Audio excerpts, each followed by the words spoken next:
On the way back from Lewis's funeral, my mom told me to start packing. She waited until the day before we left to tell Edie. I'm not sure if she wanted to make it easier or harder.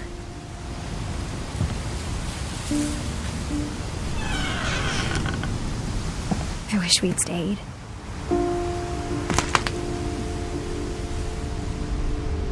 But I understand why we left.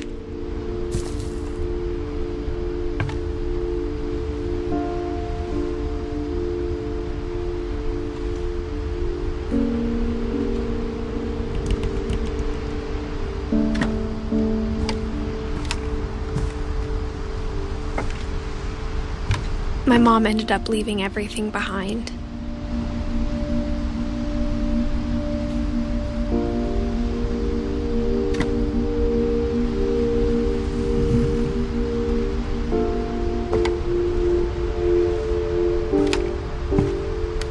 What happened that night had been coming for a long time.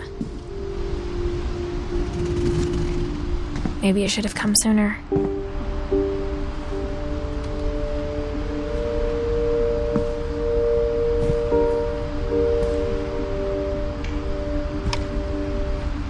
But it had to end one way or another. All that's left now is to tell you about that last night.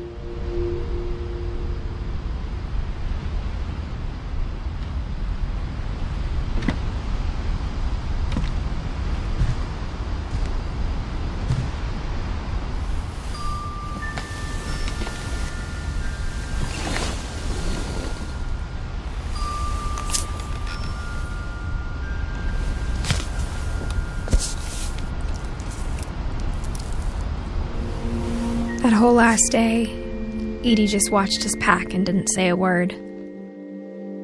Until supper, when she raised her glass and said, "To our final night together, and all our final nights apart." Grandma, you know what I said about alcohol. Some of your medications are very Edith, specific. I left a present for you in the hallway. Why don't you go open it? The grown-ups have to argue now. I'm sorry, you're right.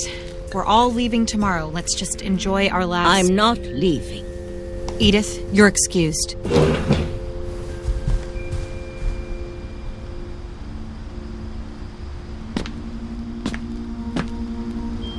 The power had been shut off that morning, but Edie always had plenty of candles.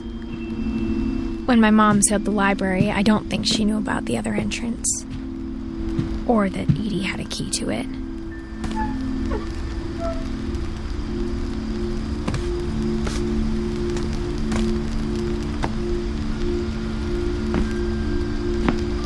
That thing you're afraid of isn't going to end when you leave the house. Edith has a right to know these stories. My children are dead because of your stories. I think it's best if Edith and I leave tonight. We'll have the nursing home send a van for you in the morning, okay?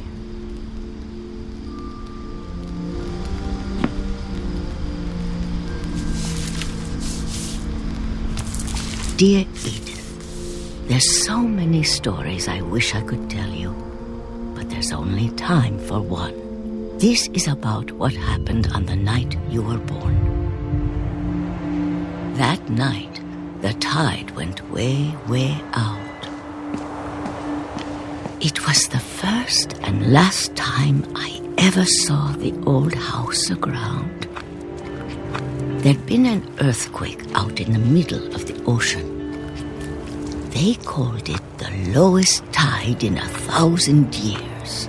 God, it smelled awful. You know, I've seen that house every day of my life. But I never thought I'd go back to it. When the fog rolled in, I lost my way.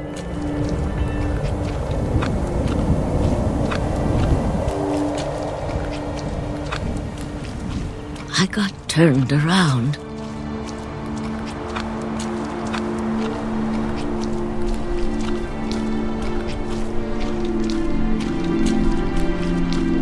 For a while, I wondered.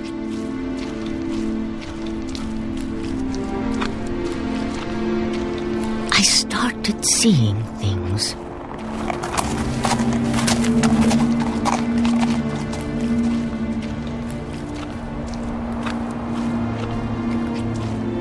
Things I'd forgotten had ever existed.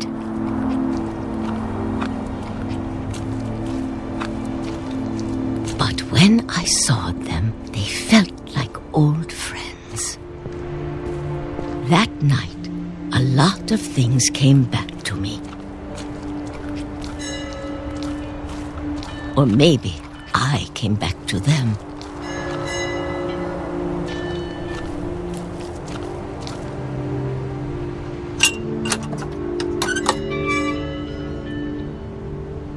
Things I can't explain, but that I need you to try and... Edith, what are you doing in here? It's mine. Edith! Mom, you're gonna rip it! Let go! I kicked and screamed, but Mom dragged me to the car. I never saw Great-Grandma Edie again. The next morning, the band came to pick her up, but she was already gone.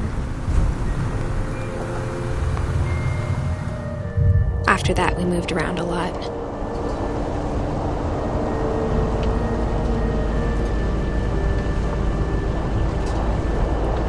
We both tried to make the best of it.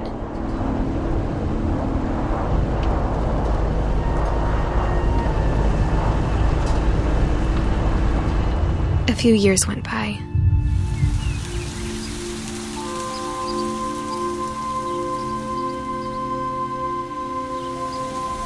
My mom didn't like to talk about it,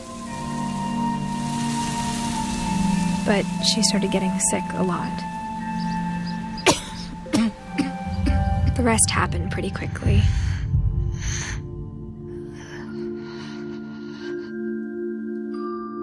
She got better for a while, and then she didn't.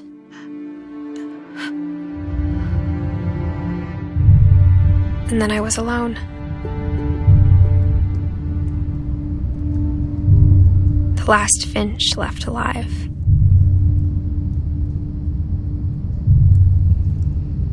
Until I found out about you. I'm still not sure what to tell you about all this. If we lived forever, maybe we'd have time to understand things. But as it is, I think the best we can do is try to open our eyes. And appreciate how strange and brief all of this is. This journal was supposed to be for you. But now I hope you'll never see it. I just want to meet you and tell you all these stories myself. But I guess if you're reading this now, things didn't work out that way.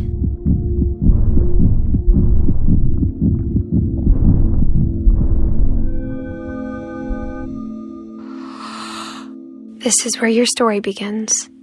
I'm sorry I won't be there to see it.